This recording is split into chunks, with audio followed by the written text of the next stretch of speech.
어머니 보고 싶어요. They would know that. If I was abandoned, how would they know that's my birthday? Or my name? My name is Injako츠, and I'm a Korean adoptee from the United States. According to my records, I was born in April of 1967. Well, I would hope that it would not be something that felt difficult for you or made you feel badly. It would just be nice to know more about who I am and what my situation was, so I can understand my past and my story.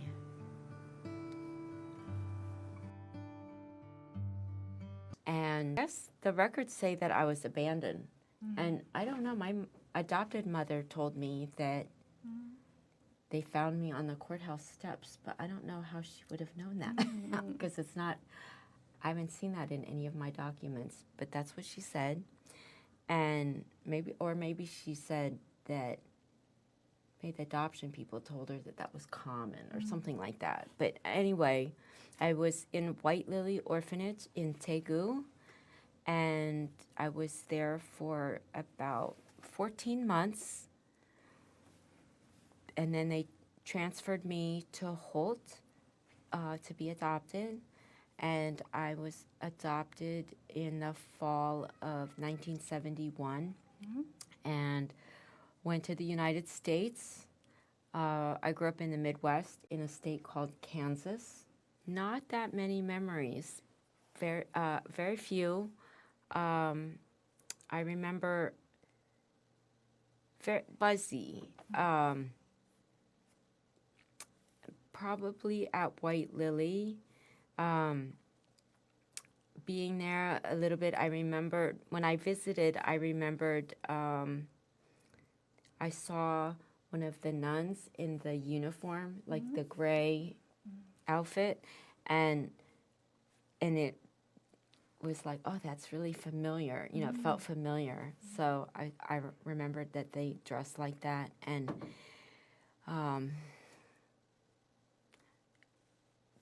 I remember playing there. They were very strict there with the children, and then at Holt. Well, it's hard for me to remember what happened at White Lily versus what happened at Holt, but I remember at one of the places they would, when it was time to eat, the older boys would go and bring these buckets of soup, and we would eat chicken noodle soup. They would scoop it out, and that was very popular. Yeah, and I had a friend, I think it must have been at Holt. I don't remember her name, but we used to put our mats together and sleep next to each other. And then one day she was gone.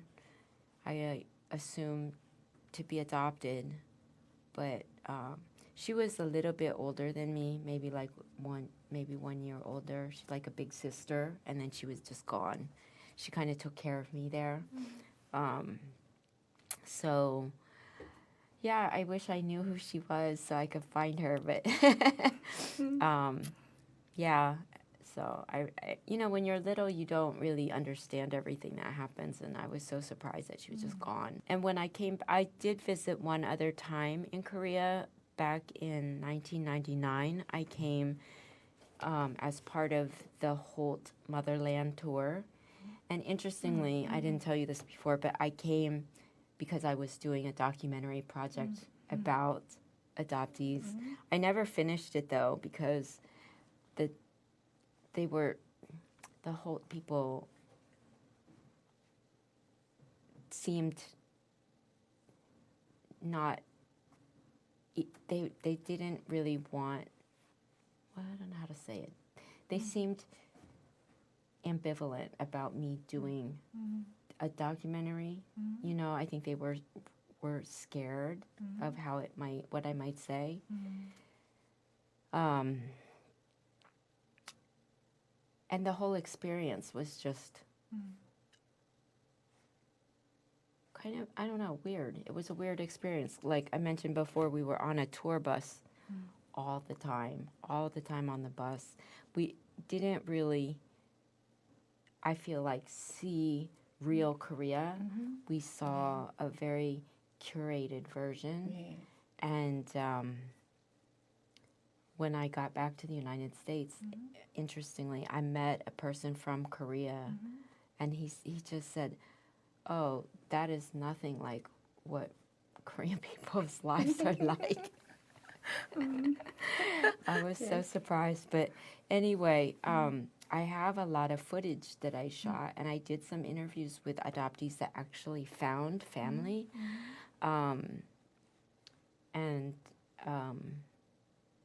anyway, as part of that, we did visit White Lily, and we met one of the nuns, and she gave me a paper that I hadn't seen before, and it was unfortunate for the other people in the group because I was because I was older, they had this old record, but for the younger people, they didn't have it, and I thought that was so interesting because I would have thought it would be the other way, that they would have more recent things, but they gave me the paper that they call a baby card, and that's one with the little picture on it. So I had never seen that picture before. It was the earliest picture of myself I'd ever seen. In White Lily. Yes, and also on there it had a baptism name. I never knew that I was baptized and I had another name. So I didn't know I had that. I think it's interesting. A little fact I didn't know. And then I looked over the file with Molly Holt, and we talked about what was in there. And she asked me about what I remembered, and I told her about the soup and playing in the dirt, and she said, "Oh yeah," like she said, "Oh, those things make sense. Like the food would have been like very memorable to you because I don't think we ate a lot. You know, I don't know how often they fed us, but anyway, yeah. When I was first adopted, it was very pleasant. I had mother and father, and we had a cat." Little orange cat named Sim Sim. Yeah. And I had a toy dog that was bigger than the cat. And I would play with the dog. I used to try to ride on it. It was a big toy. I was happy, you know. I think it's interesting because my adopted mother said that I was very quiet. I didn't speak a lot. And then, like, one night I just said something like, "Time for bed," and I said this whole sentence in English, and then I started speaking English because I think I was just trying to absorb. Maybe I had turned 5 by then, or maybe still 4, but a few months after I had been there, I guess, I think I must have known a few English words. I think they had to have taught me a few English words before I came. They tried to help me remember Korean or to stay connected to my Korean side, but it was hard, especially where I lived, where it was not very diverse. There's a lot of pressure to assimilate, and I think it feels like survival. You just want to be the same as the people around you. So I stopped speaking Korean. I think I just try to fit in. Even though I had a Korean babysitter, she said I wouldn't speak to her in Korean, even though by that I was 4.5, so I definitely knew Korean.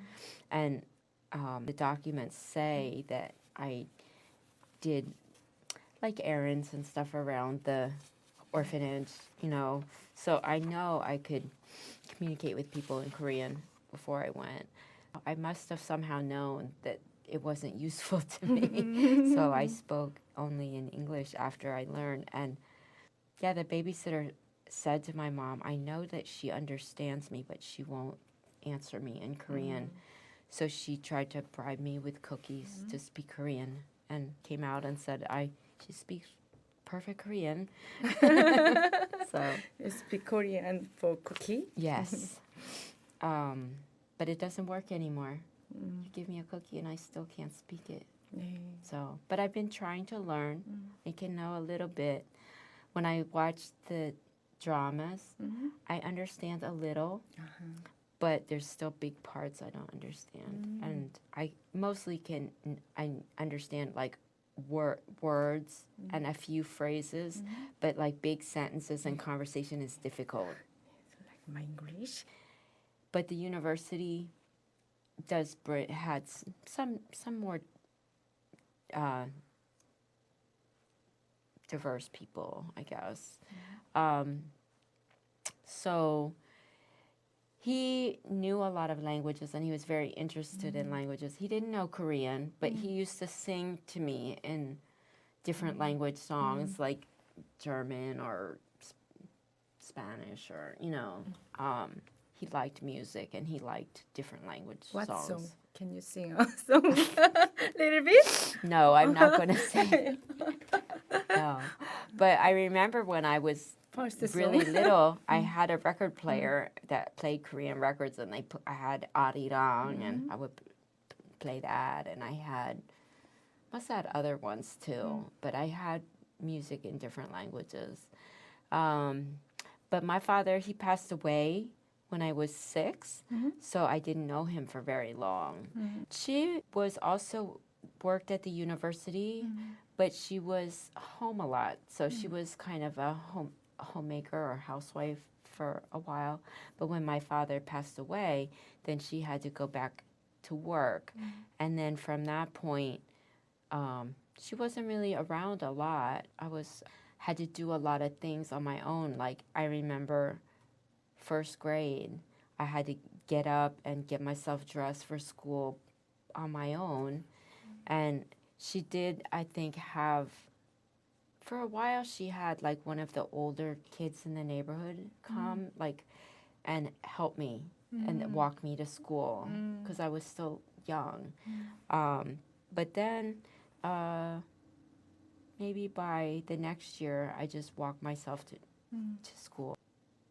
3rd or 4th grade, you know, I just was home by myself a lot while she was working. So I had friends in the neighborhood. There were other children, and, you know, I played with them.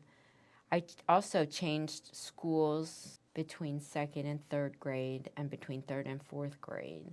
So that was different for me.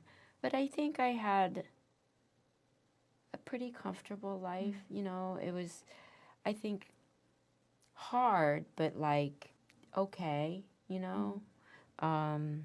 I did a lot of the things that American kids do.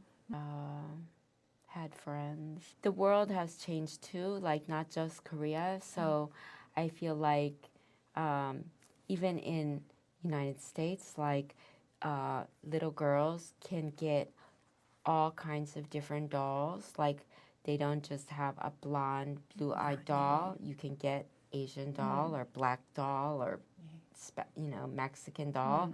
So that when I was growing up, they have Barbie doll. And so I feel like everywhere has evolved, I guess. I think, but yeah, around Korea. So when I was growing up, it felt very hard for me to accept my being Korean, because it was, I just want to be like everybody else around me. I say now, you know, when I see BTS or these movie stars and TV shows that are so popular now, like it would have been so different to be able to see that growing up and to, in the United States, they have a bias, you know, like in movies, in Hollywood, they make characters that they just laugh at them, you know, it's very negative. And when you grow up and you see that, you don't feel proud of that, you know. So now when people, like I think the young Korean people growing up in the United States, they see BTS or they see Blackpink or they see, you know, the models and the movie stars that are beautiful. I didn't see that growing up. I didn't see Asian women in my magazines and in the fashion, and I didn't get to see that. So it's very different. But I love it. I mean, it's on the one hand, it feels so validating that you see, oh wow, they're so popular. But sometimes it feels weird too, because they're like, I see people and they just like kind of like obsess about Korea. Oh, they want to do everything Korean. They want to learn the language and they want to, and I don't know, like people of all different ages and backgrounds that are just, it's like a trend, you know? So yeah, I'm here with my son, teenager. Mostly I just want to have a fun trip, a memorable trip, something where he can feel like he really saw the country. And on the side, I'm trying to find out any new information that I can about me and my past. So, you know, just feel like I'm trying to make use of the time that I'm here to go to the police station or go wherever I can to try to about myself from before. If I could find out any new information, that would be great. But if I don't find out anything, if we just have a nice visit, then that's also good, and eat lots of good food. I would like to have a chance to meet any relative. I don't have a lot of, I think it would just be amazing to meet somebody that I'm related to. I think that would be great. But also, if I could know anything more about my past, what happened to me, and just my background, that would be good. I think it's hard not knowing.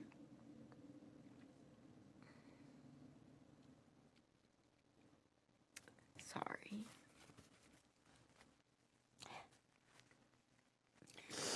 I don't want to be emotional. Yeah. Yeah, I just try to find out anything more so I just understand my story, where I come from.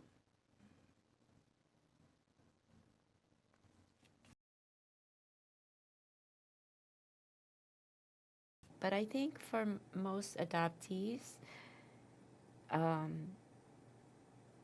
they don't want the parents to feel bad. They don't have an expectation of something from the parents. They mostly just want to know who they are and understand what their story is. So that's very important. Most people live their lives and they know who their parents are and they know their birthday and they know things about themselves. And as adoptees, we don't have that. And so that's what we're looking for.